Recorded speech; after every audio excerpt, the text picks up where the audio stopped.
Morning, good afternoon, good evening બધાને. હવે આપણે વાત કરીશું ઇન્ડિયા અફઘાનિસ્તાન રિલેશન વિશે. આગળના આપણે મલ્ટિપલ વિડીયોઝમાં આપણે ડિસ્કશન કરેલું અફઘાનિસ્તાનનો ઇતિહાસ, અમેરિકન સાથેની કોન્ફ્લિક્ટ, પછી પાકિસ્તાન સાથેનો કોન્ફ્લિક્ટ અને હવે ઇન્ડિયા સાથેના રિલેશન વિશે. તો જ્યારે આપણે હું બેક કરીશ જ્યારે અમેરિકન્સે અફઘાનિસ્તાન ઉપર સત્તા કબજે કરી ત્યારની વાત, ત્યાર પછી ઇન્ડિયાએ સ્લોલી પણ ધીરે ધીરે અફઘાનિસ્તાનના ડેવલપમેન્ટમાં ઘણો બધો ભાગ ભજવેલો.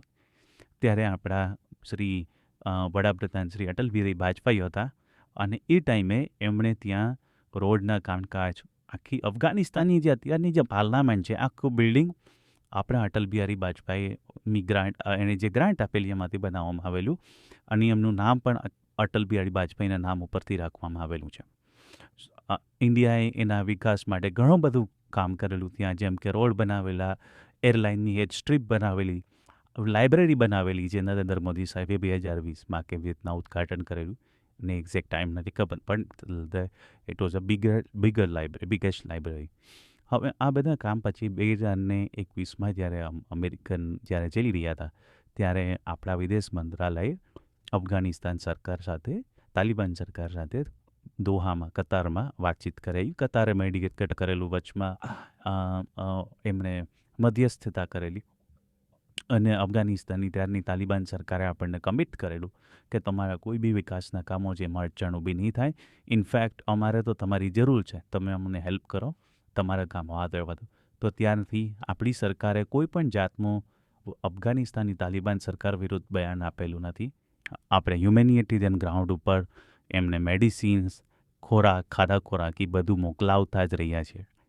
ધીરે ધીરે અફઘાનની તાલિબાન સરકારને ખબર પડી કે ભાઈ ના, ઇન્ડિયા છે એ આપણે હંમેશા આપણા માટે હેલ્પફુલ જ રહ્યું છે. કોઈ બી વસ્તુ ઇન્ડિયા આપણા દેશમાં નથી ગઈ. તો હમણાં રિસેન્ટલી તેમના વિદેશ મંત્રી આપણે ત્યાં આવેલા, મુત્તાની સાહેબ, પછી તેમના ટ્રેડ મિનિસ્ટર આવેલા અને પછી હવે રિસેન્ટલી આજકાલમાં જ એમના હેલ્થ મિનિસ્ટર બી આવેલા છે. અહીં ઇન્ડિયાની અંદર વિઝિટ કરેલી છે અને લોકોને બહુ વ્યવસ્થિત રીતના આવકાર કરવામાં આવ્યો છે.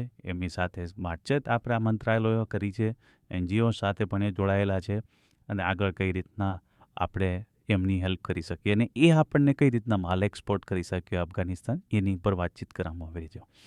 તો અમુક વસ્તુ અફઘાનિસ્તાનની અંદર એટલા પ્રમાણમાં છે કે જે આપણને ખાસ કરીને હેલ્પ કરી શકે છે, જેમ કે ડ્રાય ફ્રૂટ્સમાં પણ અખરોટ, એ બધું અફઘાનિસ્તાનની અંદર બહુ સરસ બને છે અને એ લોકો આપણને માલ એક્સપોર્ટ કરે છે. હવે પાકિસ્તાને તો રૂટ બધા બેન કરેલા છે, તો એ લોકો ક્યાંથી એક્સપોર્ટ કરે? તો એમના માટે થઈને આપણે ચાબાર પોર્ટ જે ઈરાનમાં બનાવેલું છે, ત્યાંથી આપણો ટ્રેડ થઈ રહ્યો છે અત્યારે અને આપણે એ લોકોને કાર્ગોથી પણ મેડિસિન્સને એવું બધું પહોંચાડી રહ્યા છીએ. તો એના માટે આપણે ટ્રેડનું જે બંને સાઈડનો ટ્રેડ વ્યવહાર છે, આ બહુ આગળ વધી રહ્યો છે અત્યારે. અને અફઘાનિસ્તાનના જે ટ્રેડમિનિસ્ટ આવેલા, એમણે પણ આપણા વિદેશ મંત્રી, કોમર્સ મિનિસ્ટ્રી મંત્રી પિયુષ ગોયલ, વિદેશ મંત્રી જયશંકર સાહેબને એણે આમંત્રણ આપેલું છે કે તમે અત્યારે ઠંડી અફઘાનિસ્તાનમાં બહુ હોય, એટલે એની સિઝન પતે પછી તમે ત્યાં આવો. Afghanistan will be very happy to host you, મતલબ તમને વેલકમ કરવા માટે આતુર છે. અને આમ તમે જોવો તો બેકગ્રાઉન્ડમાં જાઓ તો અફઘાનિસ્તાનના લોકો હંમેશા ઇન્ડિયા સાથે જોડાયેલા છે.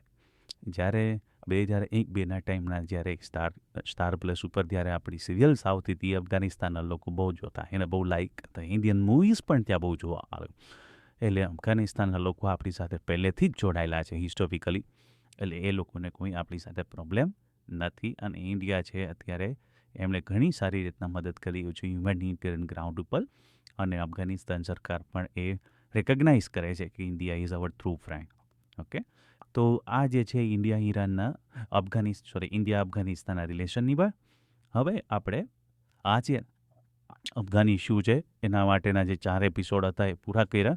હવે હું તમને daily middle east, India Pakistan, India Afghanistan, Pakistan અફઘાનિસ્તાનના ઇશ્યુઝ વિશેની વાતચીત કરતો રહીશ, અપડેટ કરતો રહીશ. જો તમને મારા વિડીયો ગમે તો લાઇક કરજો, ચેનલ સબસ્ક્રાઈબ કરજો અને શેર કરજો. Thank you very much.